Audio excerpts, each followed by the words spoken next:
तो विशेष रूप से ये रोपवे केबल कार के लिए मैंने मुख्यमंत्री जी से ऐसा अनुरोध किया है कि आप एक पॉलिसी इसमें निश्चित करके एमओयू करने के लिए दिल्ली आइए।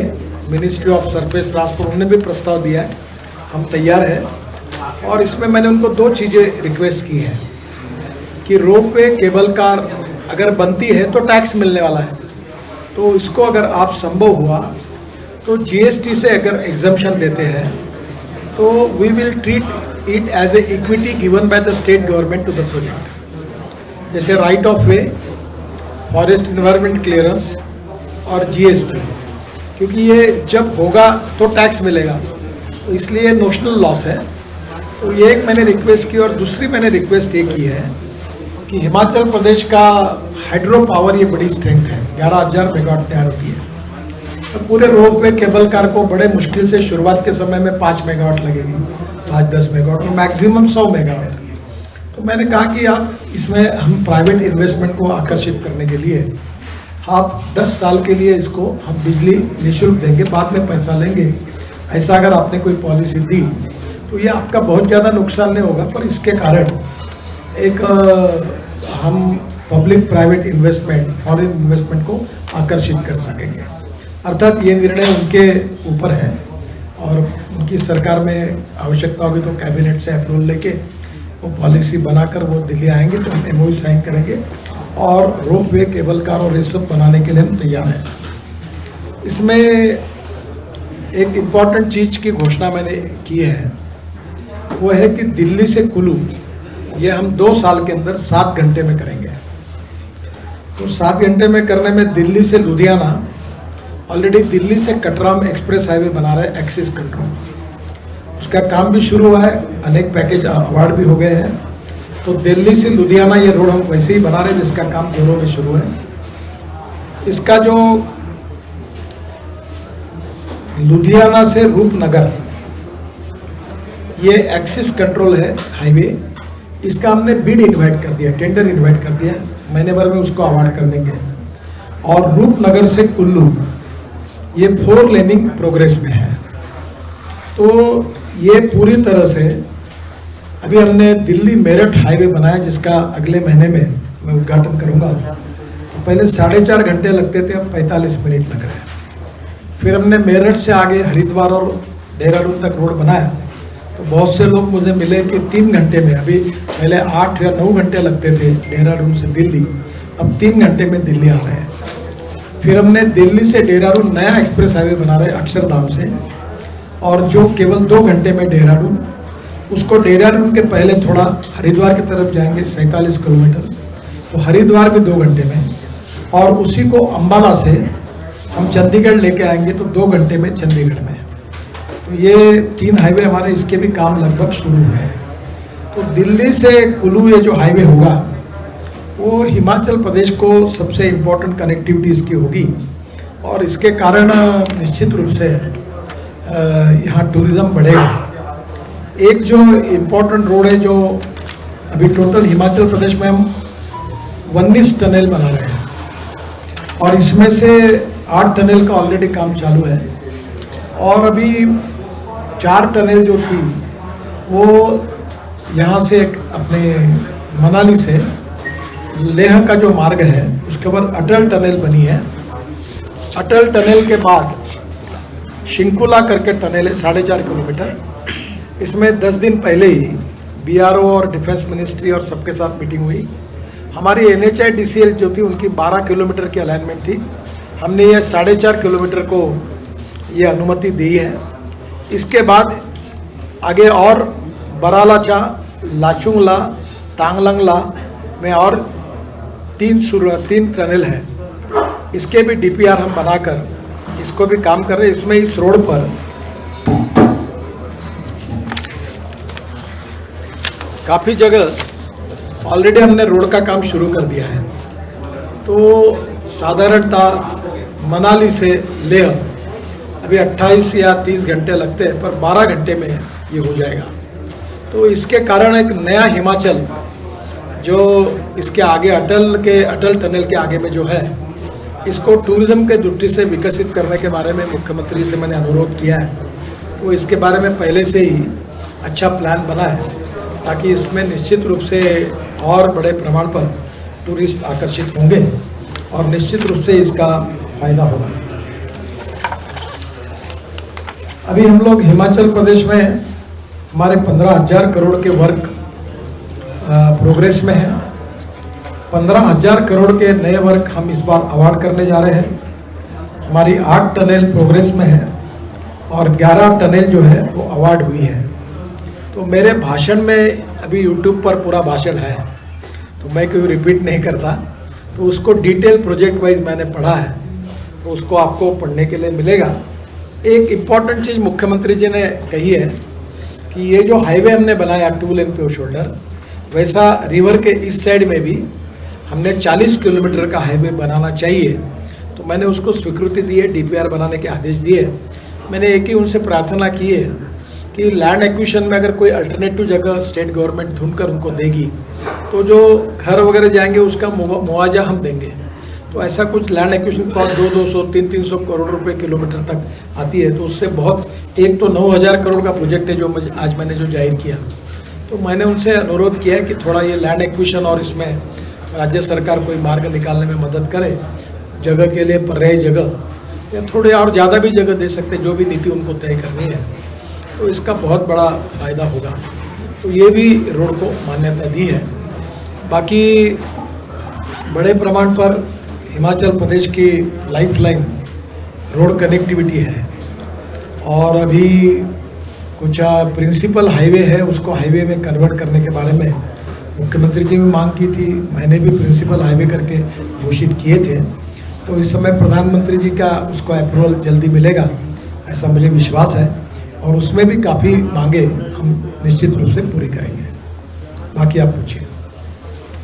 सर, पब्लिक ट्रांसपोर्ट डीजल और पेट्रोल से चल रहा है, क्या सरकार का कोई ऐसा प्रोग्राम है कि इस पब्लिक ट्रांसपोर्ट सेक्टर को इलेक्ट्रिक में कन्वर्ट किया जाए ताकि पॉल्यूशन भी कम हो और समस्या भी दूर हो सके? देखिए, अभी मेरी बातचीत सचिव और माननीय मुख्यमंत्री जी से हुई थी। आपको मालूम है मुंबई में बेस्ट कंपनी है जो सबसे अच्छी मानी जाती है, उनकी एक डीजल की बस की कॉस्ट पर किलोमीटर 115 रुपये आती है। हमने नागपुर पे 100% इथेनॉल बस शुरू की थी, उसकी कॉस्ट 78 रुपये पर किलोमीटर आती है, और इलेक्ट्रिक बस की कॉस्ट 50 रुपये थी, अब 50 से भी कम 40 रुपये तक आई है। पर बस की कीमत जो होती है वो 1 करोड़ 80 लाख है। तो दुनिया में लंदन ट्रांसपोर्ट ये सबसे आदर्श मॉडल है। उसमें ऐसा है कि ड्राइवर और बस ये ऑपरेटर की है और कंडक्टर म्यूनिसिपल कॉरपोरेशन का है। ड्रेस दोनों के समान है, रंग एक ही होता है। तो मैंने इनको सुझाया कि आप क्यों नहीं किलोमीटर के बेसिस पर इलेक्ट्रिक बस के लिए शुरुआत करिए, और इसमें निश्चित रूप से यहाँ का ट्रांसपोर्ट सुधरेगा, क्योंकि इलेक्ट्रिक बस से मैक्सिमम एयर कंडीशन और अच्छी होगी, और उसका खर्चा कम होने के कारण आज जो प्राइवेट बस का जो टिकट रेट है उससे 15-20% सस्ता लग्जरी बस में, इलेक्ट्रिक बस में लोग जा सकते हैं, क्योंकि electric as a fuel cost एकदम निग्लिजिबल है। ये import substitute, cost effective, pollution free और इंडिजिनस है। अभी हमारे देश में 3-4 हज़ार इलेक्ट्रिक बसेस आई हैं, और बड़े प्रमाण पर इलेक्ट्रिक बस आई है, इलेक्ट्रिक बाइक आई है, इलेक्ट्रिक स्कूटर आई है। मैंने ही टीवीएस और बजाज की इलेक्ट्रिक बाइक स्कूटर लॉन्च किया, इलेक्ट्रिक टैक्सी आई है। मैं खुद मेरे शहर में इलेक्ट्रिक एसयूवी में घूमता हूँ, और अभी सभी कंपनियों की इलेक्ट्रिक गाड़ियाँ भी आ रही हैं। तो निश्चित रूप से इलेक्ट्रिक ये भारत में तैयार होती है, सस्ती फ्यूल है और पोल्यूशन फ्री है। दूसरा जो है इथेनॉल, तो इथेनॉल उत्तर प्रदेश में, पंजाब में, हरियाणा में और उत्तराखंड में तैयार होता है। ये जो इथेनॉल का भाव है 60 रुपये लीटर और पेट्रोल का भाव है 100 रुपये लीटर। मैं ही ट्रांसपोर्ट मंत्री हूँ, इसलिए अधिकृत रूप से आपको बता रहा हूँ कि कनाडा, ब्राज़ील और यूएसए में फ्लेक्स इंजन है। फ्लेक्स इंजन का मतलब ऐसा आता है कि पेट्रोल इंजन में केवल एक फिल्टर और कुछ पार्ट्स बदलते हैं, कॉस्ट वही है, कॉस्ट नहीं बदलती वहाँ। और Hyundai, Toyota, Suzuki, BMW, Mercedes सभी के ब्रांड वहाँ हैं, और उसमें चॉइस होता है कंज्यूमर के साथ। जैसे आपके पास स्कूटर है, आप जब पेट्रोल पंप जाओगे तो यू कैन टेक 100% पेट्रोल और 100% इथेनॉल। इथेनॉल का भाव 60-62 रुपये लीटर है, पेट्रोल का भाव 100 से ज़्यादा है, तो आपकी 20 से 25 रुपये लीटर बचत होती है। और ये ग्रीन फ्यूल होने के कारण इसका पोल्यूशन एकदम नहीं के बराबर है। तो ये जो फ्लेक्स इंजन वाली पॉलिसी मैं ला रहा हूँ, और जल्दी जो पुरानी गाड़ी है उनको भी फ्लेक्स इंजन में कन्वर्ट करने की भी सुविधा प्राप्त होगी, और उसके साथ साथ नई गाड़ियाँ फ्लेक्स इंजन में आएगी, तो आपकी बाइक, आपकी स्कूटर और कार पूरी तरह चलेगी। मैं इकोलॉजी एंड एनवायरनमेंट के प्रति बहुत ही संवेदनशील हूँ, और मैंने मुख्यमंत्री से अनुरोध किया कि हिमाचल प्रदेश में यहाँ का क्लाइमेट देखते हुए यहाँ डीजल और पेट्रोल कम से कम उसका उपयोग किया जाए, नहीं किया जाए तो ये और पर्यावरण के लिए अच्छा होगा। उनकी भी इच्छा है, तो मैं ट्रांसपोर्ट मंत्री करके पब्लिक ट्रांसपोर्ट और इलेक्ट्रिसिटी अल्टरनेटिव फ्यूल में हम उनको पूरा सहयोग करें। सर, हिमाचल प्रदेश की सीमाएं जम्मू कश्मीर के साथ भी लद्दाख से लगती है। ऐसे में सामरिक दृष्टि से जितनी भी टनल निर्माण की जा रही है, ये अति महत्वपूर्ण है। क्या कुछ लक्ष्य लेकर गवर्नमेंट इसको लेकर चल रही है कि कितने टाइम पे उनके साथ ये तैयार की जाएगी? हम हर काम लक्ष्य को निश्चित करके ही करते हैं। निश्चित रूप से इंफ्रास्ट्रक्चर हमारे लोगों को मिले, अच्छा रोड मिले। और अभी मैंने भाषण में कहा कि चंडीगढ़ से मनाली के रास्ते में बहुत तकलीफ होती है, क्योंकि हमने IL&FS को कॉन्ट्रैक्ट दिया, वो टर्मिनेट किया, वो कंपनी NCLT में गई, काफ़ी अड़चने आई। अब नए कॉन्ट्रैक्टर को अपॉइंट किया और काम जोरों में शुरू है। इस 7-8 महीने में काम पूरा हो ऐसी कोशिश कर रहे हैं। तो निश्चित रूप से हम इंफ्रास्ट्रक्चर सुधरे हैं। और मैंने एक बात अभी भाषण में कही थी कि अमेरिकन प्रेसिडेंट जॉन केनेडी कहते थे कि American roads are not good because America is rich, but America is rich because American roads are good. तो मैंने उनको यही कहा कि हिमाचल प्रदेश के रोड, और मुख्यमंत्री जी ने भी सड़क सड़क सड़क यही इम्पोर्टेंट हार्ट लाइन है, ये बात कही।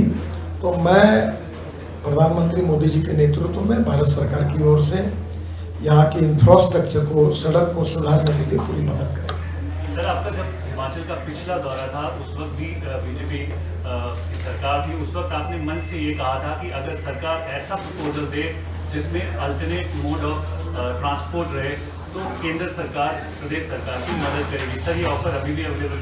ऑफर अभी भी है और आज ही बात हुई है। और ये जो अल्टरनेटिव मोड में विशेष रूप से पब्लिक ट्रांसपोर्ट ऑन इलेक्ट्रिसिटी, जिसमें rope way, cable car, funicular railway, light rail transport की बात हुई, जिसमें मेरा सोच क्या है मैं आपको बता दूँ। मैंने उनको ऐसा सुझाया है, उसका एक्सपर्ट मैं नहीं हूँ, कि पूरे हिमाचल के पहाड़ ऊपर में दिखेंगे गूगल पर। हम एक पहाड़ को दूसरे पहाड़ से जोड़कर, क्योंकि यहाँ रेलवे नहीं है, तो रेलवे का नेटवर्क खड़ा करना बहुत कॉस्टली भी है, वायबल नहीं है।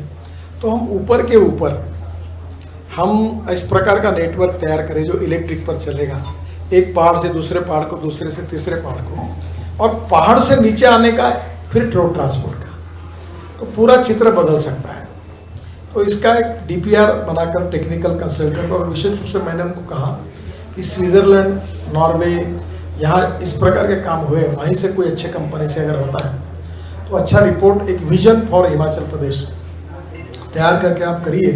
उसमें से 5-7 योजनाओं के बारे में वो ये उन्होंने हमको प्रस्ताव दिया है कि हमारी मिनिस्ट्री करे, तो हम उनको आर्थिक दृष्टि से भी ये सब प्रोजेक्ट पूरा करने के लिए सहयोग करेंगे। जो बात मैंने पिछले बार कही थी वो आज लगभग फ्रूटफुल बनते हुए आगे गई है। ठीक है सर।